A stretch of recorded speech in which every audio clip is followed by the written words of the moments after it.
सो hi everyone, आइए हम लोग इस चैप्टर को आगे बढ़ाते हैं सेकेंड पार्ट। और अभी इस पार्ट में हम लोग चैप्टर कंप्लीट कर लेंगे। So based on the concept of the first part, now we are going to discuss equilibrium of any economy, equilibrium level. तो आपको ध्यान रखना है कि इक्विलिब्रियम एक इकोनॉमी में तब होता है जब aggregate demand will be equal to aggregate supply. ठीक है, so this is the first condition. In fact there are two conditions. ये पहला कंडीशन है कि जो एग्रीगेट डिमांड है वो एग्रीगेट सप्लाई के बराबर होना चाहिए। अभी पार्ट वन में हमने पढ़ा था कि एडी के दो कंपोनेंट्स हैं according to Keynesian theory, which is C plus I, और एएस जिसे हम लोग वाई भी कहते थे, इनकम भी कहते थे, उसके भी दो कंपोनेंट्स होते हैं सी प्लस एस। इसका मैंने आपको फॉर्मूला भी लिखा के दिया था। अब अगर आप मैथमेटिकली देखोगे तो जो कॉमन होता है ऑन बोथ साइड वो कैंसिल आउट हो सकता है, या फिर आप प्लस माइनस करके भी कैंसिल कर सकते हो। एंड देन आपके लिए बचेगा क्या? आपके लिए बचेगा second condition, which is I equals to S. तो जब भी इक्विलिब्रियम की बात होगी तो आप दो बातों को मान करके चल सकते हैं। इक्विलिब्रियम एक इकोनॉमी में तब होता है जब aggregate demand and aggregate supply are equal. And secondly आप तब भी बोल सकते हो इक्विलिब्रियम तब होगा जब investment is equal to supply. तो ये दो फॉर्मूलाज भी है, ये दो कंडीशन भी है, और ये दो फॉर्मूला के बेसिस पे हम लोग अभी एक सम भी करके मैं आपको दिखाऊंगा। ठीक है, ये फॉर्मूला आपको ऑल टाइम नहीं यूज करना है। ये फॉर्मूला आपको सिर्फ तब यूज करना है जब क्वेश्चन में इक्विलिब्रियम मेंशन रहेगा। उस पे आएंगे, numerical I will show after this. तो आपको क्या याद रखना है इक्विलिब्रियम वाले टॉपिक से? नंबर वन थिंग आपको याद रखना है कंडीशन। तो कंडीशन मैंने आपको ऑलरेडी बता दिया, there are two conditions. Number two आपको क्या याद रखना है? नंबर टू आपको ग्राफ कैसे बनाता है वो आपको आना चाहिए, वो मैं अभी आपको सिखाऊंगा। ठीक है, नंबर थ्री आपको क्या याद रखना है कि सम कैसे सॉल्व करेंगे न्यूमेरिकल, वो भी मैं आपको थोड़ी देर में दिखाऊंगा। एंड फोर्थ पॉइंट आपको दिखाना है, बताना है कि डिस इक्विलिब्रियम में क्या होगा। ठीक है, डिस इक्विलिब्रियम मतलब जब इक्विलिब्रियम नहीं होता है तब क्या होगा, तो वो भी मैं आपको अभी बताने जा रहा हूं। ठीक है, तो चार बातें करनी है जिसमें से एक बातें मैंने कर ली, वो है कंडीशन। तो अभी नेक्स्ट बात करते हैं ग्राफ कैसे बनाएंगे। ओके, तो अब ग्राफ बनाना शुरू करते हैं। तो देखो ऊपर वाले में हमें एडी एएस से ग्राफ बनाना है, तो हमें एडी का ग्राफ पता होना चाहिए। जो मैंने आपको पार्ट वन में समझाया था, एडी का ग्राफ ओरिजिन से ऊपर स्टार्ट होता है and then it is positively sloped, यानी कि ये ऊपर के डायरेक्शन में ही जाएगा। ये हमारा एग्रीगेट डिमांड होगा। एएस का जो ग्राफ होता है, that AS graph starts from the origin and then it will go up at 45 degrees. मतलब ये 90 डिग्री बना और एकदम बीच से ये ऊपर की तरफ जाएगा एट 45 डिग्री। ये सब मैं आपको पार्ट वन में बता चुका हूं। दिस इज एएस, और एएस को ही वाई बोलते हैं, इनकम बोलते हैं। ठीक है, जहां पे दोनों मैच कर जाएंगे उसे आप इक्विलिब्रियम पॉइंट बोल देना। सो this is point of equilibrium. ठीक है, अच्छा, तो ये एडीएएस अप्रोच हो गया। आप इसके ठीक नीचे जहां पे भी आओगे एक्स एक्सिस पे, let's call this Y zero. तो आप इस लेवल का इनकम, इस लेवल के आउटपुट, इस लेवल के एम्प्लॉयमेंट पे हो। तो जो आपका आउटपुट लेवल है, जो आपका प्रोडक्शन है, वो वाई जीरो लेवल का हो रहा है। कितने लेवल का हो रहा है? वाई जीरो लेवल का हो रहा है। तो करेंटली इक्विलिब्रियम पे आने के लिए, सप्लाई और डिमांड को मैच कराने के लिए आपको कितना प्रोडक्शन करना पड़ रहा है, कितना आउटपुट बनाना पड़ रहा है? आप बोलोगे वाई जीरो। कोई भी अमाउंट मान लो, 500 यूनिट्स, 1000 यूनिट्स, कुछ भी अज्यूम कर लो। लेटर में बोलेंगे Y zero amount of production कर रहे हैं। अच्छा, अब नीचे वाला डायग्राम बनाएंगे, बट नीचे वाला डायग्राम बनाने से पहले एस्टिमेशन ले लेंगे कि हमें इक्विलिब्रियम कहां दिखाना है। इक्विलिब्रियम बिल्कुल से आप इसी पॉइंट पे दिखाओगे। ठीक है, आगे पीछे नहीं, एकदम नीचे, उसी के नीचे आप दिखाओगे। तो एस्टिमेशन पहले से ले लेना। नाउ आई का ग्राफ पे आते हैं। तो आई का ग्राफ कैसा होता है? मैंने आपको फर्स्ट पार्ट में बताया था, it is parallel to the X axis. तो ये आपका आई का ग्राफ हो गया।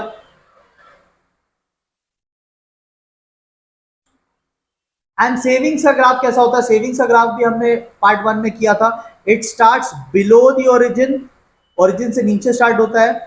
और हमें मैच कहां पे कराना है? हमें मैच कराना है यहीं पे, इसी लाइन में मैच कराना है। तो पहले से अपना एस्टिमेशन ले लेंगे, और ये हमारा एस का ग्राफ इस तरीके से जाएगा। ठीक है, इंटरसेक्शन कहां होगा? बिल्कुल वहीं पे होगा जहां पे एडी एंड एएस बराबर हुए थे। Exactly at that point I and S भी उसी पॉइंट पे बराबर होने चाहिए।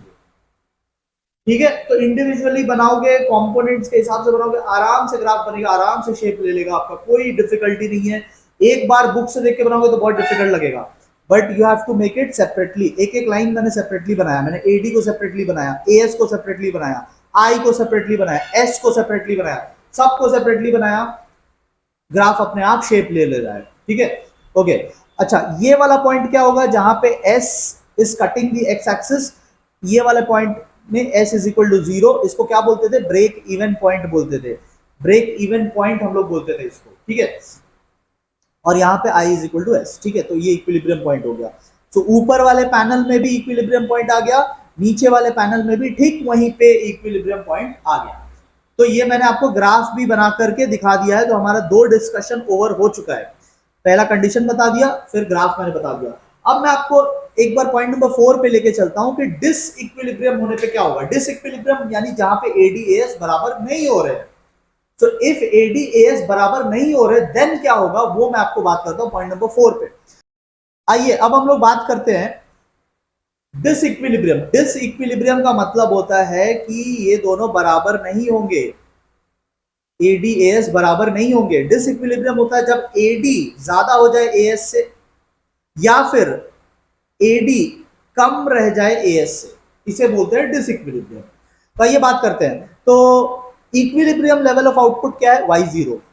तो अगर हम इससे आगे चले जाए तो what if we reach y1, what if we reach y1, तो y1 पे आप देखो AD नीचे है, अगर आप y1 को देखोगे तो y1 पे AD is below, AS is above, यानी AS is more then AD। कहां पे, इस लेवल ऑफ आउटपुट पे,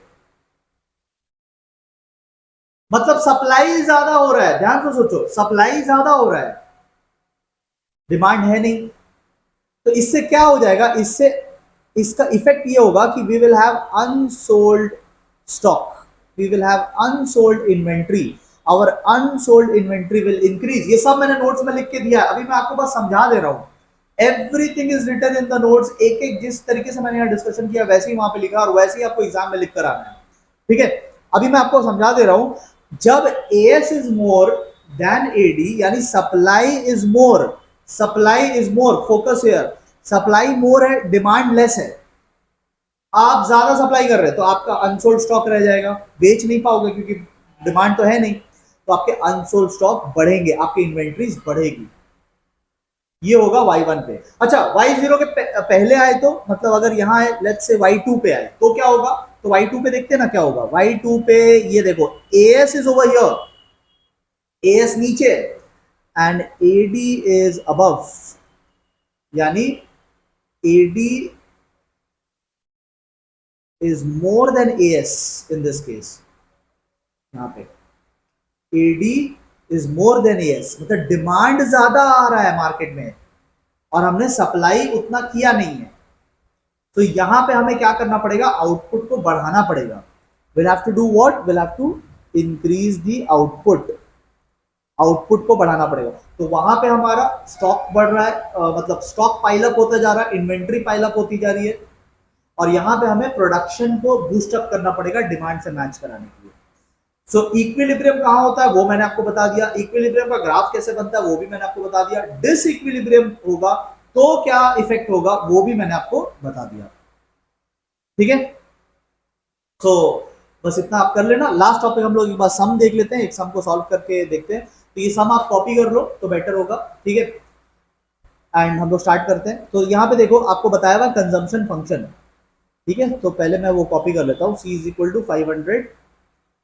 आई होप आपने सम सॉल्व करने से पहले कॉपी कर लिया है इसको। ठीक है, ओके। लास्ट डे हमने पिछले वीडियो में डिस्कस किया था that C is equal to A plus CY। A होता था ऑटोनॉमस कंजम्पशन, C होता था MPC। ठीक है, तो ये हमें बताया हुआ है, कंजम्पशन फंक्शन हमें दिया हुआ है। उसके बाद हमें बोल रहा है इक्विलिब्रियम लेवल ऑफ इनकम निकालो, इनकम मतलब Y निकालो।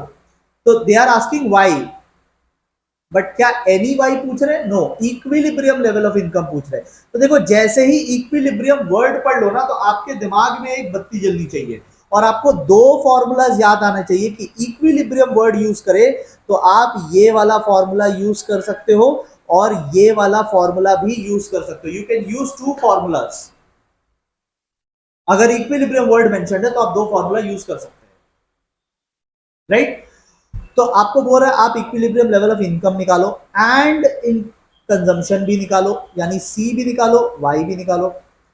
When investment expenditure is 5,000 crore, यानी I is equal to 5,000 crore. तो उन्होंने I बता दिया है आपको, इक्विलिब्रियम है ये भी बता दिया है। अब आपको बोल रहा है Y and C find out करो।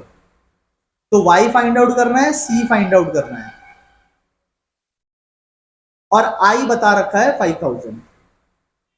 I बता रखा है 5,000।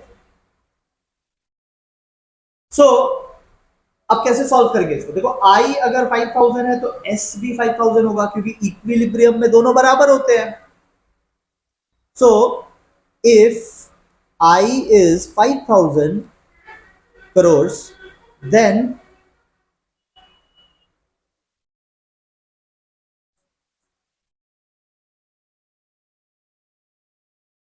so if I is equal to 5,000, then S should also be equal to 5,000। क्यों? क्योंकि इक्विलिब्रियम सिचुएशन में ये दोनों बराबर होते हैं, वो फॉर्मूला हमने लिखा यहाँ पे, ठीक है? इक्विलिब्रियम में दोनों बराबर होते हैं तो S भी 5,000 होना चाहिए। अच्छा, कंजम्पशन फंक्शन को मैं सेविंग फंक्शन में कन्वर्ट कर सकता हूं। S is equal to minus A, यानी वहां 500 है तो यहां माइनस 500 आएगा, प्लस 1 माइनस सी। अगर सी 0.75 है तो 1 minus 0.75 will be 0.25 Y, and S is equal to 5,000, तो आप S के जगह पे 5,000 डाल दो, is equal to minus 500 plus 0.25 Y. S का मेन फॉर्मूला होता है minus A plus 1 minus C Y, ठीक है? तो अब इसको सॉल्व करेंगे और y का वैल्यू आ जाएगा। सो अगर इसको सॉल्व करोगे तो y 22,000 निकलेगा। कैलकुलेटर पे आप कर सकते हैं, y 22,000 निकलेगा। एंड y 22,000 है तो आप इस फॉर्मूला में 22,000 डाल देना y के जगह पे, पुट 22,000, तो आपको c भी निकल के आ जाएगा। देखो 500 प्लस 0.75 इंटू 22,000 कितना होगा? कैलकुलेटर पे कर लो, 16,500, और प्लस 500 करोगे तो 17,000 आ जाएगा। तो 17,000 सी हो गया, 22,000 वाई हो गया। That's the answer. तो चार चीज पूछ सकता है आपसे, हमने चारों चीजों को डिस्कस कर लिया है। ऑलराइट, पहले हम लोग इन्वेस्टमेंट मल्टीप्लायर एक बार डिस्कस कर लेते हैं, इंपॉर्टेंट टॉपिक है, and let us first discuss this. So what is the meaning of investment multiplier? देखो ये इसका मेन फॉर्मूला है, एंड फॉर्मूला से ही हम लोग इसका मीनिंग समझ लेंगे। Change in Y by change in I, यानी कि अगर इन्वेस्टमेंट बढ़ाई जाती है, इन्वेस्टमेंट लेट से 100 रुपीज से बढ़ाई गई, तो इनकम चेंज हो जाता है 1,000 से।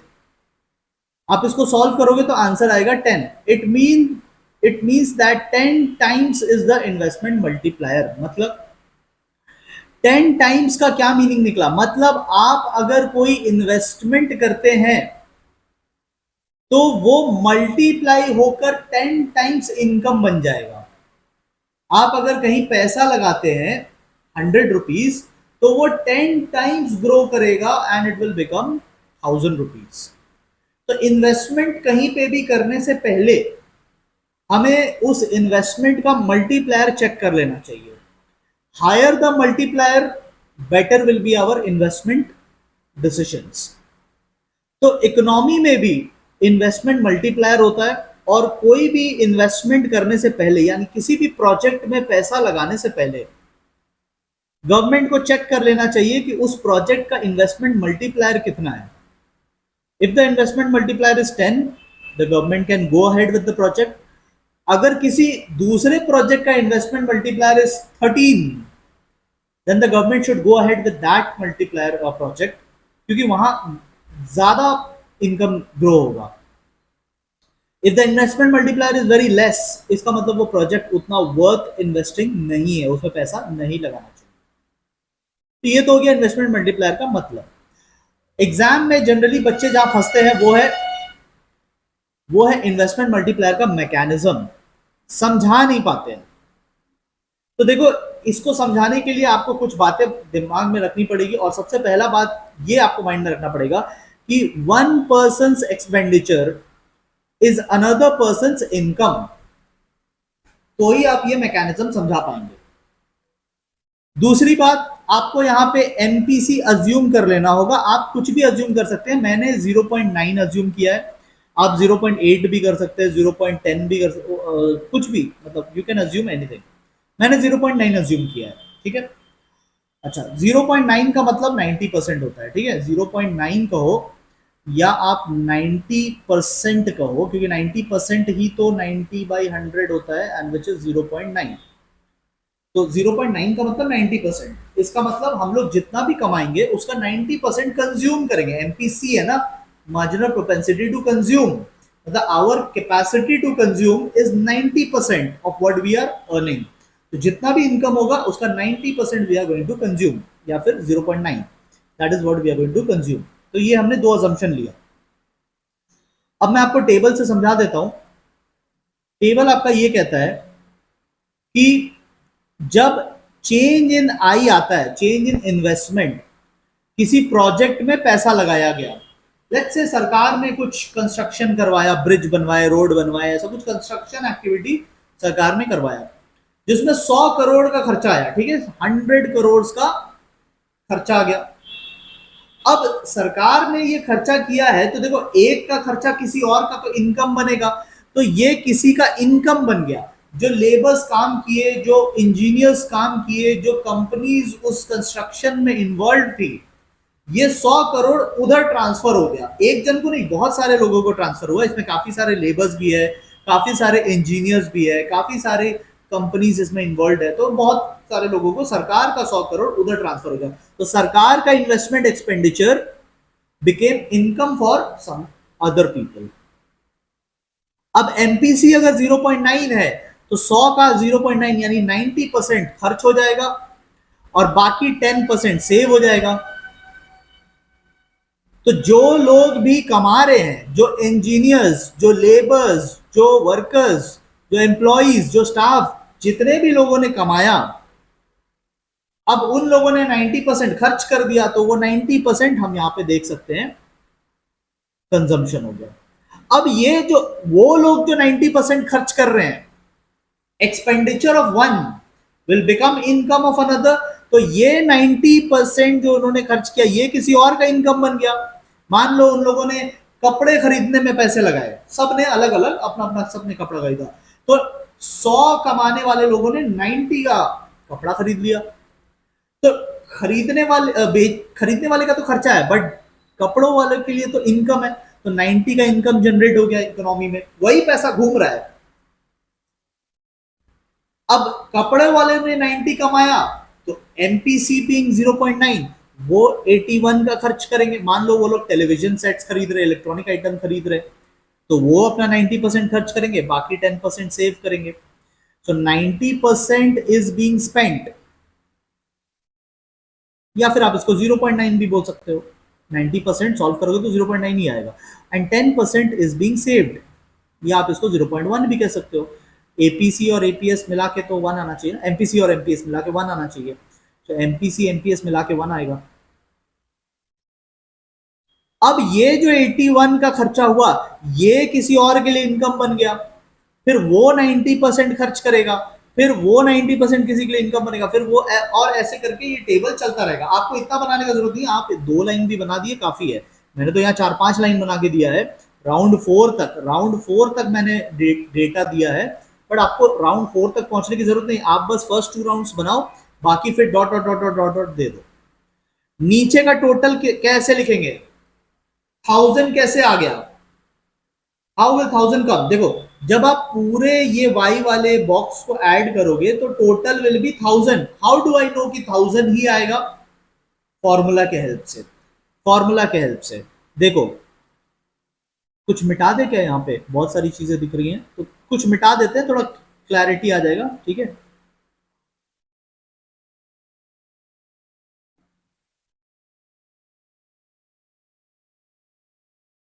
सो हाउ डू वी नो कि y का टोटल 1000 ही होगा?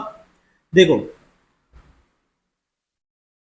k इज इक्वल टू 1/1 माइनस एमपीसी, एक फॉर्मूला था।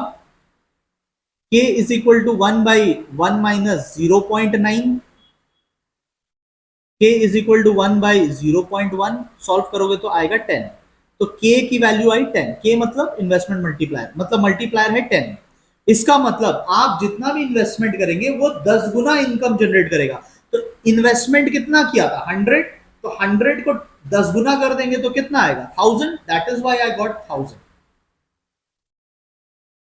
बात समझ में आई? तो इनकम जितना, इन्वेस्टमेंट जितना भी निकलेगा 1000 बन जाएगा, क्योंकि 10 टाइम्स ग्रो कर रहा है। कंजम्पशन का टोटल विल बी 900, क्यों? क्योंकि ये 90% है, तो 1000 का 90% विल बी 900। और इसका टोटल विल बी 100, क्यों? क्योंकि ये 10% है, तो 1000 का 10% विल बी 100। एक्सप्लेन कैसे करना है? एक्सप्लेन तो मैंने आपको ऐसे समझा दिया, ये डायग्राम आपको बनाना है, टेबल आपको बनाना है। एक्सप्लेन कैसे करना है वो मैंने यहाँ पे आपको लिख कर दिया है। इसको आपको 2 बार राइटिंग प्रैक्टिस करना है, 6 नंबर आएंगे इसके। और आपको शॉर्ट क्वेश्चंस, एमसीक्यू या फिर ट्रू फॉल्स, उसके लिए मैंने एक बात लिख के दिया, एम मल्टीप्लायर जो है उसका डायरेक्ट रिलेशन होता है विद एमपीसी। मतलब एमपीसी ज्यादा होगा तो मल्टीप्लायर का वैल्यू भी ज्यादा आएगा, and it has inverse relation with MPS. सब आपको यहां पे बना के दे दिया मैंने, मतलब अल्टीमेट शीट है भाई। इसको कर लिया तो मतलब आपके 8 नंबर आने वाले हैं इस चैप्टर से। ब्रेक ले लेके करना, मैं खुद रिकॉर्डिंग भी ब्रेक ले लेके कर रहा हूं, तो आपको तो पढ़ना ब्रेक ले लेके चाहिए। तो ये आपका एमपीसी का टॉपिक हो गया। एमपीसी का आपका इस तरीके से आपने टेबल समझा करके आना है।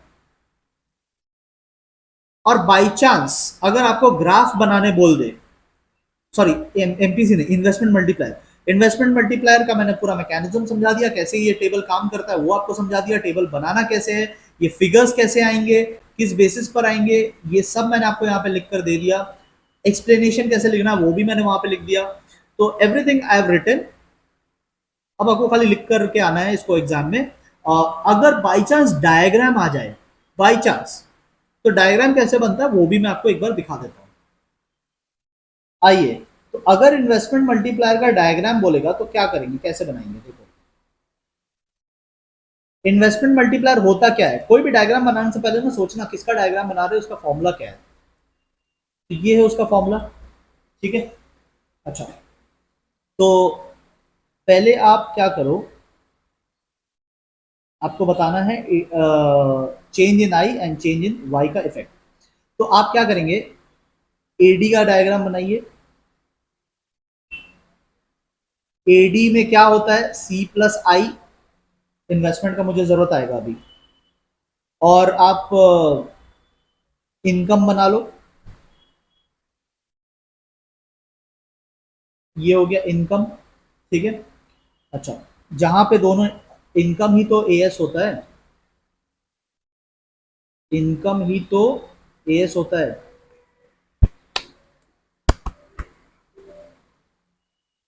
यही तो एएस होता है। तो जहां पे एडी एंड एएस इंटरसेक्ट कर गए, that is what, that is our point of equilibrium, ठीक है। ये हमारा पॉइंट ऑफ इक्विलिब्रियम हो गया। नीचे में हम लोग क्या दिखाते हैं? नीचे में इनकम, आउटपुट, इक्विलिब्रियम, ठीक है। और ऊपर में हम लोग एडी दिखा रहे हैं, ठीक है। अब एक चीज देखो, AD is equal to C plus I. अब मैं क्या करता हूँ, एडी का एक और लाइन, इसको एडी वन बोल देते हैं, अब मैं एडी टू बना रहा हूँ, या एडी जीरो बोल दो, जो बोलना है बोल दो, ठीक है। एडी वन में बोल रहा हूँ। अब क्या करेंगे, अब चेंज इन वाई का इफेक्ट से चेंज इन आई करना है। पहले चेंज इन आई, ये पहले करना है, फर्स्ट यू डू दिस। सबसे पहले चेंज इन आई करो। अगर चेंज इन आई करते हैं, अगर इंक्रीज करते हैं इन्वेस्टमेंट, तो आपको क्या लगता है एडी का ग्राफ कहां जाना चाहिए? AD is made up of two things, one and two. अगर मैं आई बढ़ा दूं तो एडी बढ़ जाएगा, तो एडी का ग्राफ विल गो अप। इसको ब्लैक लाइन से, ब्लैक डॉटेड लाइन से दिखाता है, ठीक है। तो एडी का ग्राफ विल गो अप। इसको एडी एडी टू बोल देते हैं। एडी टू कैसे आया? देखो, सी प्लस आई तो पहले से था, फिर भी ये ऊपर कैसे आया? बिकॉज एक और चीज आ गया, that is change in, sorry I, change in I, change in I के चलते ये ग्राफ बढ़ गया। तो मैंने इसमें आई बढ़ा दिया and that is Y graph ऊपर चला गया। तो मैंने आई बढ़ा दिया। So earlier we were at equilibrium 1, this is equilibrium 1, but now since my AD has gone up, my equilibrium will also change. ये मेरा इक्विलिब्रियम यहां आ गया, दिस इज इक्विलिब्रियम 2। बढ़ा कैसे? आई के चलते।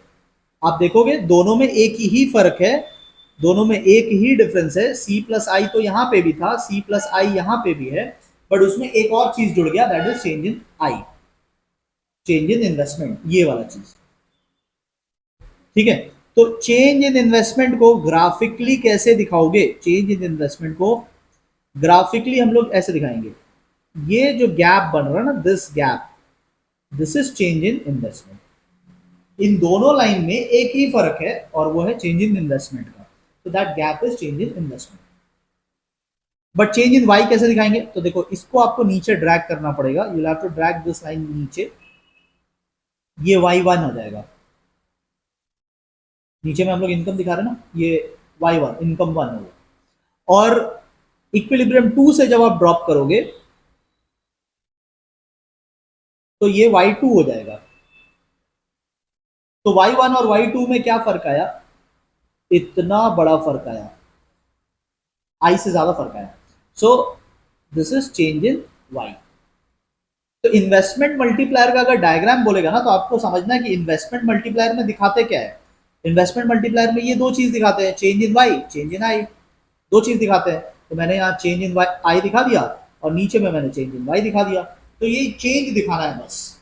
तो ये इन्वेस्टमेंट मल्टीप्लायर का डायग्राम हो गया। एक बार प्रैक्टिस करने की है बस बात, एक बार खुद से प्रैक्टिस करोगे हो जाएगा। इसको आप साथ में कीजिएगा, ठीक है। अगर ये आपकी शीट में नहीं दिया हुआ है तो आप शीट में एक्स्ट्रा शीट अटैच कर सकते हैं, या एक ब्लैंक पेज होगा तो उसमें आप ये प्रैक्टिस करना। दिस इज इन्वेस्टमेंट मल्टीप्लायर का डायग्राम, क्या पता आ जाए आपके एग्जाम में, तो ये मैंने आपको करवा दिया।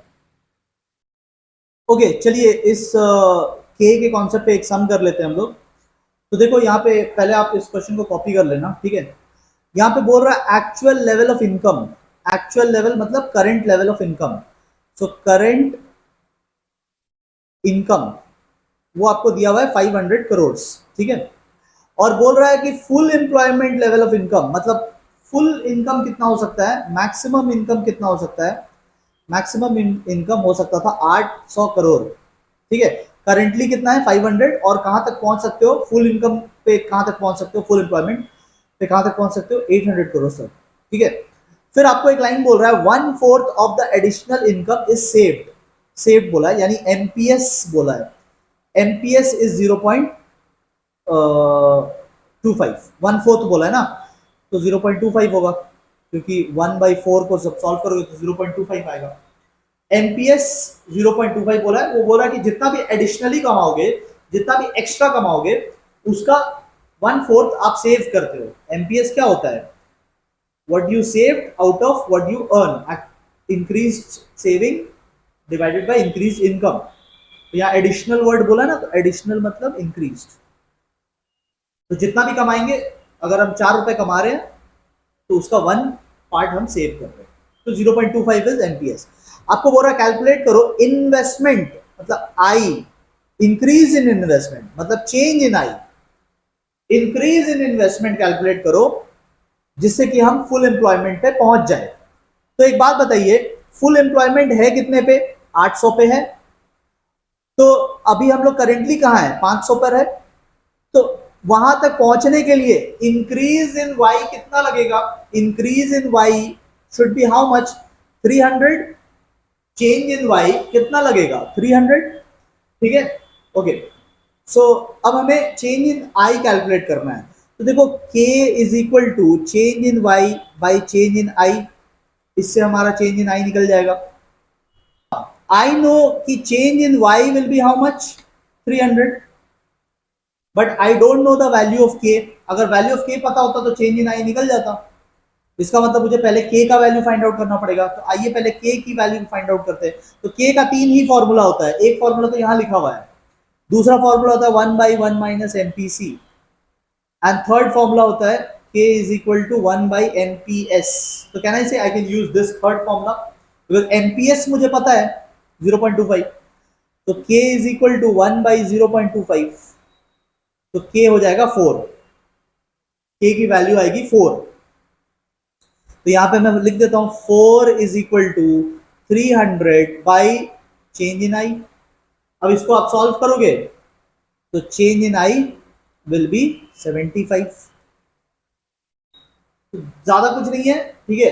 राइट टाइम पे आपको फॉर्मूला क्लिक करना चाहिए, इसके लिए आपको सम्स की प्रैक्टिस करनी पड़ेगी, ठीक है। सम्स की प्रैक्टिस आप मेरे ऐप से भी कर सकते हो, अच्छा अच्छा सम्स उसमें मैंने कराया है, और अदरवाइज आप अपना प्रैक्टिस कीजिए, and that's it from the sums. Excess and deficient demand, another important topic जो काफी बार एग्जाम में आता है, बट स्टूडेंट इस टॉपिक तक दो रीजन से इसको समझ नहीं पाते, या आंसर नहीं कर पाते, या मार्क्स स्कोर नहीं कर पाते। नंबर वन रीजन इज कि टॉपिक थोड़ा बड़ा है, एंड देयरफॉर इसको कभी हम लोग ग्रिप में नहीं ले सकते, इसको शॉर्ट करने की कोशिश नहीं करते कभी। That is number one reason. And number two reason है कि स्टूडेंट्स यहां तक पहुंचते ही नहीं है। चैप्टर शुरू में, it's a big chapter, it's a huge chapter, तो स्टूडेंट्स चैप्टर शुरू करते हैं एंड मिडिल में आते आते दम निकल जाता है, तो कभी एंड तक पहुंचे ही नहीं है। That is another reason. तो चलिए आज हम लोग इस पोर्शन को ऐसे सीखते हैं जिसमें हम लोग इस पोर्शन से आने से कोई भी क्वेश्चन को कर लेंगे। पहली बात तो इसको समराइज करने की कोशिश करेंगे, छोटा करने की कोशिश करेंगे, मीनिंगफुली समझेंगे। देखो, सबसे पहली बात, मैं आपको एक्सेस डिमांड समझाऊंगा, डेफिशिएंट डिमांड में जस्ट उल्टा होगा। कोई भी चीज मैं अगर इधर बोलूं इंक्रीज, तो वहां पे समझ लेना डिक्रीज, यहां पे मैं बोलूंगा डिक्रीज तो वहां इंक्रीज, बस उल्टा, ठीक है। जस्ट रिवर्स होगा यहाँ पे, ठीक है। यहाँ पे ओनली रिवर्स होने वाला है, मैं जो भी यहाँ पे बोलूंगा वहां उल्टी बात होने वाली है। तो देखो यहां पर आप देखोगे एक एएस का डायग्राम बना हुआ है एंड एक एडी का डायग्राम बना हुआ है। AD zero is X ante, X ante मतलब हमारा एंटिसिपेशन था एडी जीरो का। तो AD zero is equal to what, C plus I. AD तो सी प्लस आई ही होता है, तो हमने सी प्लस आई मान के रखा था, ये हमारा एक्स एंटी है। But due to some reasons हमारा एक्चुअल एडी थोड़ा ज्यादा आ गया, थोड़ा हायर आ गया actual AD, and this is what, this is C plus I plus change in I, जो हमने इन्वेस्टमेंट मल्टीप्लायर वाले टॉपिक में देखा, ठीक है।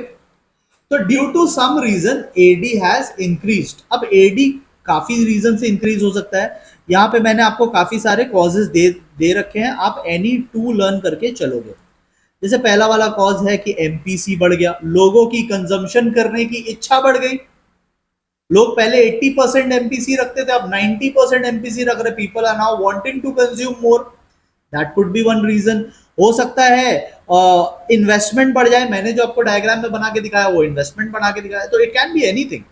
5 रीजन है यहाँ पे, 5 में से 2 कर लो, और दूसरे साइड में आप घटा दो, यहाँ पे आप एमपीएस बढ़ा दो, एमपीएस, या फिर आप सेकेंड वे में आप ऐसे भी बोल सकते हैं एमपीसी घट गया, देखो वहां पे हमने बढ़ाया था, इधर घटा दिया, वहां पे प्राइवेट इन्वेस्टमेंट बढ़ा था, यहाँ पे डिक्रीज कर दो, तो यहां आपका नीचे आ जाएगा ग्राफ। तो उधर हमारा एडी ऊपर की तरफ बढ़ा, यहां हमारा एडी नीचे की तरफ बढ़ेगा। अब जो ओरिजिनल एडी जहां पे था और एक्चुअल एडी जहां पे आया है, तो इसमें गैप क्रिएट हो रहा है, आप देख सकते हैं यहाँ पे एक गैप क्रिएट हो रहा है, इन दोनों एडी के बीच में गैप क्रिएट हो रहा है, यहाँ पे भी इन दोनों एडी के बीच में गैप क्रिएट हो रहा है। द ओनली डिफरेंस इज कि पहले वाले डायग्राम में एडी ऊपर जा रहा है, दूसरे वाले डायग्राम में एडी नीचे आ रहा है, बट दोनों एडीज में गैप तो क्रिएट हो रहा है। That gap in the first diagram is called inflationary gap, और सेकेंड डायग्राम में डिफ्लेशनरी गैप, उसी गैप को कहते हैं। तो ये बात समझ में आ गई। अब इसका इफेक्ट क्या होगा, ये तो मैटर हुआ, बट मैटर का इफेक्ट क्या होगा। देखो इन्फ्लेशनरी वाला मैं समझा रहा हूं, डिफ्लेशनरी वाला उल्टा होगा। देखो इन्फ्लेशनरी वाला में क्या होगा, प्राइसेस की अगर बात करें तो प्राइसेस राइज होंगे क्योंकि डिमांड ऊपर चला गया है, मोर डिमांड, सप्लाई उतना है नहीं। तो this would give the suppliers an opportunity to supply at higher prices, क्योंकि डिमांड, भीड़ लगी हुई है डिमांड की, बट सप्लाई उतना है नहीं।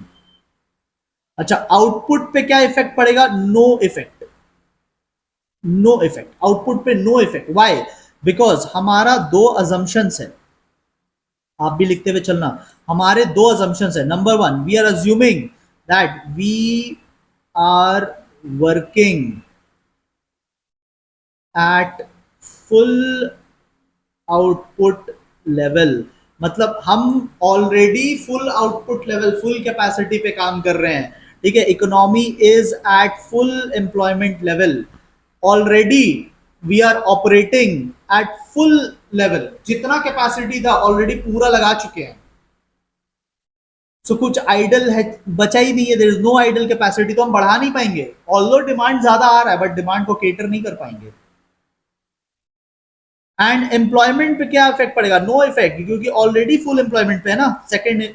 सेकंड हमारा अजम्पशन है कि हम लोग फुल एम्प्लॉयमेंट लेवल में काम कर रहे हैं ऑलरेडी, तो अभी और एम्प्लॉयमेंट कर नहीं सकते, ऑलरेडी 100% एम्प्लॉयमेंट लेवल पे काम कर रहे हैं। सो जो डिमांड ज्यादा आया उससे बस एक ही इफेक्ट होगा कि प्राइस बढ़ेगा, महंगाई बढ़ेगी। इसीलिए तो इन्फ्लेशनरी गैप कह रहे हैं ना। देखो इन्फ्लेशनरी गैप, इसीलिए तो इन्फ्लेशनरी गैप, इन्फ्लेशन होगा, महंगाई बढ़ेगी। दूसरे साइड में प्राइस गिरेगा, price will fall. Out employment भी गिरेगा क्योंकि डिमांड है नहीं मार्केट में, लोगों को नौकरियों से निकाला जाएगा। इनवॉलेंट्री एम्प्लॉयमेंट मतलब जबरदस्ती अनएम्प्लॉयमेंट मिलेगा, इनवॉलेंट्री अनएम्प्लॉयमेंट, जबरदस्ती निकाले जाएंगे लोगों को, तो जॉब्स कटेंगे मार्केट में, बिकॉज डिमांड नहीं है मार्केट में, तो सेलर लोग अपने अपने स्टाफ्स को छोड़ेंगे। आउटपुट भी फॉल ठीक कराया जाएगा। ठीक है, आउटपुट भी फॉल कराया जाएगा, मतलब फ्यूचर के लिए उतना प्रोडक्शन नहीं करेंगे क्योंकि मार्केट में डिमांड नहीं है, ऑलरेडी गुड्स लेकर बैठे हैं, खरीदने वाला है नहीं। सो डिफ्लेशन के टाइम में सब कुछ फॉल होता है, बट इन्फ्लेशन के टाइम में एक ही चीज बढ़ता है, वो है प्राइस। बाकी को बढ़ा नहीं सकते क्योंकि ऑलरेडी 100% पे काम कर रहे हैं। That's our assumption. So I hope आपको टॉपिक थोड़ा थोड़ा समझ में आ रहा है, क्या मैटर बोल रहा हूं मैं वो थोड़ा थोड़ा समझ में आ रहा है आपको। ठीक है, अच्छा अब देखो बात यह है कि अब कंट्रोल में तो करना है, एक्सेस होना भी खराब है, डेफिशिएंट होना भी खराब है। हमें हमेशा अपना इक्विलिब्रियम पे रहना चाहिए, ना तो इक्विलिब्रियम से एक्सेस, ना तो इक्विलिब्रियम से डेफिशिएंट। तो उसको कंट्रोल में लाने के लिए दो तरीके हैं। पहला तरीका जो है वो है फिस्कल पॉलिसी। फिस्कल पॉलिसी का मतलब होता है गवर्नमेंट का पॉलिसी, और दूसरा पॉलिसी होता है मॉनेटरी पॉलिसी, वो होता है आरबीआई का। तो आरबीआई क्या करेगा वो बाद में देखेंगे, पहले गवर्नमेंट क्या करेगी वो पहले समझते हैं। So what actions will the government take? तो जो फाइनेंस मिनिस्टर है हमारी निर्मला सीतारमन जी, अब उनको क्या एक्शन लेना है ऐसे सिचुएशन में वो हम लोग देखते हैं। या कोई भी, आप आगे जाके देखो, आगे जाके कौन क्या बनेगा नहीं पता, हो सकता है ये वीडियो देखने वाला आज से 30-40 ईयर्स बाद देश का फाइनेंस मिनिस्टर बन जाए। तो आगे जाके आपको क्या एक्शन लेना है उस हिसाब से सोचिए। देश में एक्सेस डिमांड हो रहा है, लोगों के पास बहुत पैसे आ गए हैं, और लोगों के जेब में बहुत पैसे हैं, बैंक से लोन ले रहे हैं लोग, और एक्सेस डिमांड कर रहे हैं मार्केट में, आपकी उम्मीदों से ज्यादा डिमांड हो रही है। तो एक्सेस डिमांड वाले सिचुएशन में, ये एक्सेस वाला सिचुएशन है, ये डेफिशिएंट।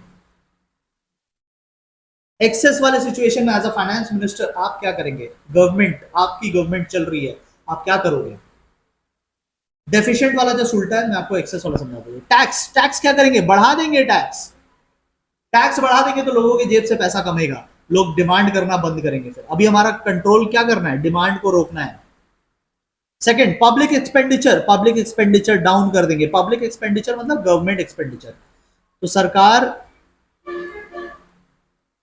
कम से कम अपनी तो एक्सपेंडिचर कम कर ले, अपनी तो डिमांड कम कर ले। ओवरऑल डिमांड, एग्रीगेट डिमांड मतलब क्या? एग्रीगेट मतलब टोटल डिमांड। तो टोटल डिमांड आप डाउन करना चाह रहे हो, तो जनता के डाउन करने से अच्छा पहले अपना तो कर लो। दूसरों को सुधारने से पहले अपने तो सुधर जाओ। तो मार्केट में डिमांड तुम्हारी वजह से भी तो हो रही है, तो तुम अपना डिमांड कम कर लो तो एडी कम हो जाएगा। ठीक है, दूसरे साइड में जस्ट उल्टा उल्टा करना है। ठीक है, दूसरे साइड में जस्ट रिवर्स करना है। पब्लिक बोरोविंग, सरकार पब्लिक बोरोविंग को बढ़ाएगी, लार्ज स्केल में पब्लिक से पैसे लेगी। इससे क्या होगा, पब्लिक के पास कम पैसा बचेगा। The whole idea is to cut down the money of the people. ठीक है, और यहां पे उल्टा करेंगे। डेफिसिट फाइनेंसिंग क्या होता है, देखो जब सरकार के खर्चे ज्यादा होते हैं ना, when the government expenditure is more then the government revenue. ठीक है, जब सरकार के एक्सपेंडिचर सरकार के रेवेन्यू से ज्यादा होते हैं तो सरकार नई नोट्स प्रिंट करती है, मनी की प्रिंटिंग करती है। इस सिचुएशन में गवर्नमेंट न्यू नोट्स प्रिंट करती है। This is called deficit financing. अब आप सोचो, डेफिसिट फाइनेंसिंग मतलब न्यू नोट्स प्रिंट करना। न्यू नोट्स प्रिंट करोगे तो मार्केट में और पैसे आ जाएंगे, फिर तो और डिमांड होगा। तो भाई नहीं करना है, नए नोट्स प्रिंटिंग नहीं करने हैं अभी, फिर तो तहलका मच जाएगा मार्केट में। ठीक है, और यहां पे करना है, तो जो इधर समझाया उल्टा उधर है। ठीक है, तो ये हो गया सरकार का स्टेप्स। अब हम लोग देखते हैं कि आरबीआई क्या करेगी। मॉनेटरी पॉलिसी होती है आरबीआई की पॉलिसी। फिस्कल मतलब गवर्नमेंट, मॉनेटरी मतलब आरबीआई। ठीक है, तो अगेन मैं आपको एक्सेस का समझाऊंगा और डेफिशिएंट में जस्ट रिवर्स होगा। ठीक है, तो सबसे पहली बात, आरबीआई क्या करेगी, आरबीआई बैंक रेट को बढ़ा देगी, जिसे हम लोग रेपो रेट भी कहते हैं। ठीक है, जिसे हम लोग रेपो रेट भी कहते हैं। आरबीआई इसको बढ़ा देगी। इसको बढ़ाने से क्या होता है, लोन कॉस्टली हो जाते हैं, और लोन कॉस्टली हो जाएंगे तो लोग फिर लोन नहीं लेंगे तो डिमांड नहीं कर पाएंगे। So RBI is going to increase that. मैंने आपके लिए हाईलाइट कर दिया है। ठीक है, मेन जो पॉइंट्स है ना हाईलाइट कर दिया है। इंक्रीज करेगा, बैंक रेट को इंक्रीज करेगा, रेपो रेट को इंक्रीज करेगा। इससे लोन कॉस्टली हो जाएगा। लोन कॉस्टली हो जाएगा तो लोग लोन नहीं लेंगे, एंड लोन नहीं लेंगे तो फिर डिमांड नहीं करेंगे, तो डिमांड कम हो जाएगा। एक्सेस डिमांड को ठीक करना है तो नीचे लाना पड़ेगा, दूसरे साइड में उल्टा कर देना है।